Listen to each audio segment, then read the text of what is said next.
باقت کا کتنا مزہ آئے گا، دل میں گئے آرزو وہ جو روبرو، اور سر پہ صدیق آنکھوں میں عثمان گو، سر پہ صدیق آنکھوں میں عثمان گو، دھڑکنوں میں عمر جان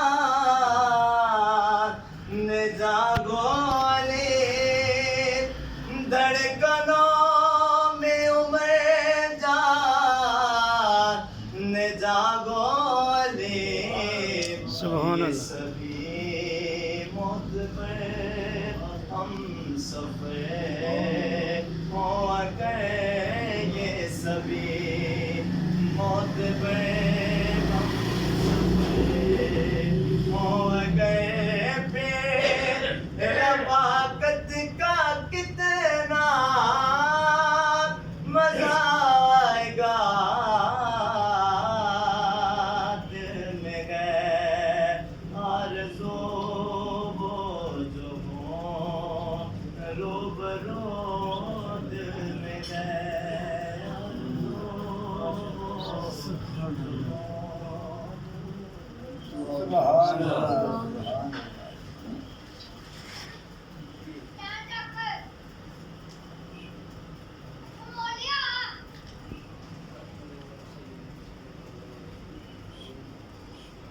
أما بعد فأعوذ بالله من الشيطان الرجيم، بسم الله الرحمن الرحيم، ربنا اغفر لنا ولإخواننا الذين سبقونا بالإيمان، صدق الله مولانا العظيم، إن الله وملائكته يصلون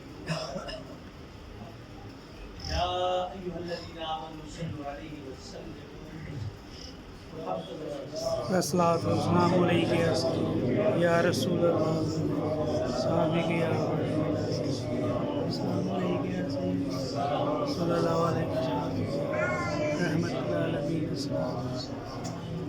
وعلى آلك صحابہ يا سيدي يا محبوب رب العالمين۔ معزز و محتشم سامعین و حاضرین، ہم ایک سال ثواب کی بابرکت محفل میں حاضر ہیں۔ اللہ ہم سب کی حاضری کو قبول فرمائے، آمین اور ان کی بخشش فرمائے۔ آمین۔ ہمارا یہاں مل بیٹھنا، اکٹھا ہونا، پڑھنا، ایصال ثواب کرنا، الحمدللہ قرآن اور محبوب کریم صلی اللہ علیہ وآلہ وسلم کی سنت کے مطابق یہ ہمارا کام بے فائدہ نہیں، فضول نہیں، رسم و رواج نہیں، بلکہ یہ سنت کے مطابق ہے۔ اور الحمدللہ ہمارے مل بیٹھنے سے اس مرحوم کے لیے ہم اکٹھے سالانہ ختم پاک ہے، اللہ کے فضل و کرم سے مرحوم کو قبر میں فائدہ نہیں کرنا، 10-15 منٹ سے حاضری ہوگی۔ اسی حوالے سے اس معاملے میں ہمیں قرآن کیا کہہ رہا ہے اور محبوب کریم صلی اللہ علیہ وآلہ وسلم کا فرمان ہمیں کیا درس دے رہا ہے کہ باپ اگر اس دنیا فانی سے چلا جاتا ہے تو دنیا میں رہتے ہوئے تو اولاد باپ کے لیے بہت کچھ کرتے ہیں، کر سکتے ہیں۔ بیمار ہو تو اس پہ پیسہ لگانا، اس کی صحت کا خیال کرنا، اسپتالوں میں لے کر پھرنا، ڈاکٹروں کے پاس لے کر پھرنا، یہ انسان کے لیے دنیا میں کر یہ فائدہ ہے۔ اولاد ساری پریشان ہوتی ہے کہ ہم نے اپنے باپ کے لیے علاج کروانا ہے، اچھے سے اچھے ڈاکٹر سے چیک اپ ہوتی ہے، علاج کیا جاتا ہے، اور اگر اولاد کے پاس پیسہ ہو تو وہ کوشش کرتے ہیں ہم اپنے ماں باپ کو حج کروائیں، عمرہ کروائیں. یہ سارے کام ایک بھلائی کے لیے، ایک احسان کے لیے، دنیا میں رہتے ہوئے انسان کے لیے. اب اگر وہی انسان اس دنیا فانی سے چلا جاتا ہے تو دین اسلام نے ہمیں کیا درس دیا کہ اب ہم بے بس ہیں کہ قبر میں باپ کیا ہے وہ عالم برزخ میں ہے اور وہ تکلیف میں ہے، عذاب میں مبتلا ہے، تو کیا اولاد اس کے لیے کچھ نہ کر سکے؟ اولاد اس کے لیے دعا نہ مانگ سکے؟ اولاد اس کے لیے قرآن پاک پڑھ کر اس کو ایصال ثواب نہ کر سکے؟ کیا قبر میں اسے فائدہ نہ پہنچا سکے؟ نہیں میرے بھائی، اسلام نے الحمدللہ ہمیں یہ درس دیا ہے، اللہ کے قرآن نے، فرمان مصطفیٰ نے، کہ اولاد کا اپنے باپ کے ساتھ تعلق ٹوٹتا نہیں، قبر میں بھی قائم رہتا ہے. سبحان اللہ، سبحان اللہ. قبر میں بھی قائم رہتا ہے. بے شک ہماری آنکھوں سے اوجھل ہونے والے، ہماری آنکھوں سے اوجھل ہو گئے، ہم سے دور چلے گئے، لیکن اسلام نے ہمیں یہ درس دیا کہ وہ تعلق ٹوٹتا نہیں بلکہ قائم رہتا ہے. کہ اب ہم یہاں بیٹھ کر بیٹے کے والد محترم کے لیے دعا کریں گے تو اللہ کے فضل و کرم سے قبر میں اسے فائدہ پہنچے گا. ہماری دعا ان کو فائدہ دے گی قبر. تو اس زمن میں قرآن پاک کے جو الفاظ میں نے تلاوت کیے، رب فرما رہے ربنا اغفر لنا ولاخواننا الذین سبقونا بالایمان، کہ بعد میں آنے والے، کہ بعد کا لفظ قیامت تک آنے والے، بعد میں جو آتے رہیں گے. اب ہم ہیں، ہم کے بعد پھر آئیں گے، ان کے بعد پھر آئیں گے، ان کے بعد پھر آئیں گے، یہ قیامت تک سلسلہ چلتا رہے گا. بعد میں آنے والے دعائیں مانگتے رہیں. کیا دعا کریں گے؟ اللہ ہماری بخشش فرما، آمین. اللہ ہماری بخشش فرما، قرآن اللہ ہماری اور ہمارے ان بھائیوں کی بخشش فرما. وَلِإِخْوَانِنَا الَّذِينَ، اخوت سے اخوان بھائی، ہمارے ان بھائیوں کی بخشش فرما جو ہم سے قبل، ہم سے پہلے دولت ایمان لے کر اس دنیا فانی سے چلے. تو قرآن شرک کا درس نہیں دیتا بلکہ قرآن شرک کی نفی فرماتا، اور ہر نبی شرک کی نفی کے لیے تشریف ہے. قرآن ہمیں یہ کہہ رہا ہے کہ اپنے لیے بھی بخشش کی دعائیں مانگے اور اپنے سے جدا ہونے والے جو چلے گئے ان کے لیے بھی بخشش کی دعا مانگے. پتہ چلا جب قرآن نے بتا دیا تو الحمدللہ قبر میں اسے فائدہ پہنچے. یہ قرآن نے درس دیا. اب حدیث پاک محبوب کریم صلی اللہ علیہ وسلم نے فرمایا اذا مات الانسان انقطع عمله الا من ثلاث، کہ جب آدمی مر جاتا ہے، فوت ہو جاتا ہے، انتقال کر جاتا ہے، اعمال کا سلسلہ ختم. یہ دنیا دار العمل ہے، قبر میں عمل کا سلسلہ ختم ہو جاتا ہے. عمل یہاں ہے، نماز، روزہ، حج، زکوٰۃ، صدقات و خیرات یہاں ہے. قبر میں اعمال کا سلسلہ ختم ہو جاتا ہے. وہاں نماز کا مکلف نہیں، روزہ نہیں، حج نہیں، زکوٰۃ نہیں، کچھ نہیں.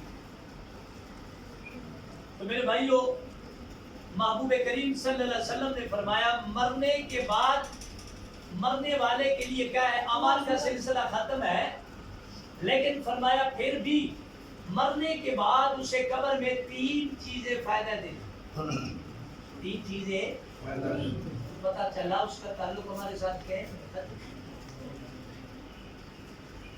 فرمایا 3 چیزیں مرنے کے بعد. پہلی چیز فرمایا صدقۃ جاریۃ، صدقہ جاریہ کا کام دار العمل دنیا میں اس نے کیا. صدقہ جاریہ کا کام جس سے اللہ کی مخلوق فائدہ اٹھاتی، چاہے وہ جانور کیوں نہ، چاہے وہ پرندے کیوں نہ. کیا بات، وہ بھی اللہ کی مخلوق ہے. کیڑے مکوڑے اگر اس کام سے فائدہ اٹھاتے ہیں تو مرنے والے کو قبر میں فائدہ پہنچتا ہے. سبحان اللہ. جو اللہ کی مخلوق فائدہ اٹھاتی جائے گی قبر میں اس کو فائدہ پہنچتا ہے. پہلا کام. اور دوسرا کام میرے محبوب نے فرمایا اور علم ينفع، نفع دینے والا علم۔ استاد اپنے شاگردوں کو سکھا کے پڑھا کے اس دنیا فانی سے استاد چلا جاتا ہے تو استاد کا اپنے شاگردوں کے ساتھ تعلق ختم تعلق کیا ہے؟ شاگرد اس علم کو آگے پھیلاتا جائے، اس ہنر کو آگے پھیلاتے جائیں، اس اچھے کام کو آگے پھیلاتے جائیں، اور ڈائریکٹلی استاد کو قبر میں فائدہ پہنچتا ہے، بات اٹھائیں یا نہ اٹھائیں، اس کو وہ بھیجیں یا نہ بھیجیں، شاگرد کام کو آگے چلاتے جائیں گے، استاد کو قبر میں فائدہ پہنچتا ہے۔ اب ہمیں دین بات فعل صدقہ جناب محمد مصطفیٰ صلی اللہ علیہ وسلم ملا، صحابہ اکرام کے وسیلے طریقے سے ملا۔ اب دین کا جتنا پرچار ہوتا جائے گا ان ہستیوں کے اکاؤنٹ میں یہ سلسلہ پہنچتا ہے، سبحان اللہ۔ قیامت تک دین جتنا پھیلتا جائے گا اس کا ثواب محبوب کریم صلی اللہ علیہ وسلم کی بارگاہ میں ہوگا، صحابہ اکرام کی بارگاہ میں ہوگا۔ میرے محبوب نے فرمایا تیسری چیز او ولد صالح یدعو لہ، نیک اولاد والد کے مرنے کے بعد، والدین کے مرنے کے بعد، ماں کے مرنے کے بعد، باپ کے مرنے کے بعد صالح اولاد، نیک اولاد کیا کرتی ہے؟ دعا مانگتی ہے، سبحان اللہ۔ جیسے مانگی دعا مانگتے ہیں، اللہ میرے والد کی بخشش فرما، آمین میرے والدین کی بخشش فرما۔ آمین۔ تو ہماری دعا ضائع ہمارا مل بیٹھنا ضائع نہیں ہوگا۔ الحمدللہ بیٹا بھی موجود ہے، ان کی مدد میں ہم ساتھ مل کر اس کے والد کے لیے دعا مانگیں گے تو الحمدللہ قبر میں سے فائدہ پہنچے گا۔ الحمدللہ ثم الحمدللہ۔ عقیدہ اور محبوب کریم صلی اللہ علیہ وسلم نے فرمایا میری امت امت مرحومہ ہے۔ صحابہ اکرام رضوان اللہ تعالی علیہ مجمعین نے عرض کیا حضور امت مرحومہ سے کیا مطلب؟ میرے محبوب نے فرمایا میرے امت مرحومہ سے مراد یہ ہے کہ میرا امتی ہوگا، گناہ گار ہوگا، گناہوں کے ڈھیر لے کر قبر میں جائے گا، لیکن جب قبر سے اٹھے گا کل قیامت کے دن گناہ گار تھا، قبر میں جب گیا گناہ گار تھا، اور میرے محبوب نے فرمایا جل کل قبر سے اٹھے گا تو وہ بخشا بخشایا ہو۔ سبحان اللہ۔ وہ بخشا ہاں۔ تو صحابہ نے عرض کی حضور آپ نے خود فرمایا کہ اعمال کا سلسلہ قبر میں ختم ہو گیا، وہاں اس نے روزہ نہیں رکھا، نماز نہیں پڑھی، صدقہ جو خیرات تبلیغ ہوا کچھ نہیں، تو اب اس کی بخشش کیسے ہوگی؟ میرے محبوب نے فرمایا یہی تو امت مرحومہ کا مقصد ہے۔ اس کے مرنے کے بعد اولاد نے، دوستوں نے، پیار کرنے والوں نے، محبت کرنے والوں نے قرآن پڑھا، ذکر اذکار کیا اور اس کے لیے کھانا پکا کر دعائیں مانگی، لوگوں میں تقسیم کیا، اس کو ایصال کیا، تو میرے محبوب نے فرمایا قبر میں اسے اس کا فائدہ پہنچتا رہا اور یہ کام اس کی بخشش کا سامان بنتا رہا۔ سبحان اللہ۔ اس لیے جب وہ قبر سے اٹھے گا تو وہ بخشا بخشایا ہوگا، دعائیں مانگنے والوں نے اس کی بخشش کی دعائیں کی ہوں گی، اسے ایصال ثواب کیا ہوگا، اللہ سے رو رو کر دعائیں مانگتے، اولاد مانگتی ہے، قبر کے اوپر بیٹھ کر مانگتے ہیں اور گھر میں بیٹھ کر مانگتے ہیں، دور بیٹھ کر مانگتے ہیں، نزدیک بیٹھ کر مانگتے ہیں، تو مانگنے والی دعا جو ہوتی ہے وہ ضائع نہیں جاتی، اور جس کے لیے مخصوص مانگی جاتی ہے اسے قبر میں اس کا فائدہ پہنچتا ہے، چاہے وہ دعا۔ اور دعا ہر عبادت کے بعد میرے محبوب نے فرمایا الدعاء مخ العبادہ، الدعاء عبادہ، فرمایا دعا عبادت ہے، دعا عبادت کی مغز ہے، اور جب بھی عبادت کرنے کے بعد دعا مانگی جاتی ہے تو اللہ اسے قبول کرتا ہے۔ سبحان اللہ۔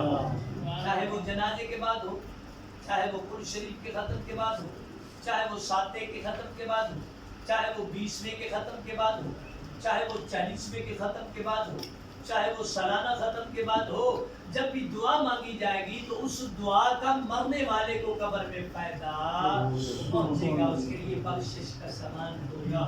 اللہ ہم سب کو عمل کی دولت نصیب فرمائے۔ اس مرحوم کے لیے ہم اکٹھے ہوئے، اللہ ہماری دعا کو مرحوم کے حق میں قبول فرما۔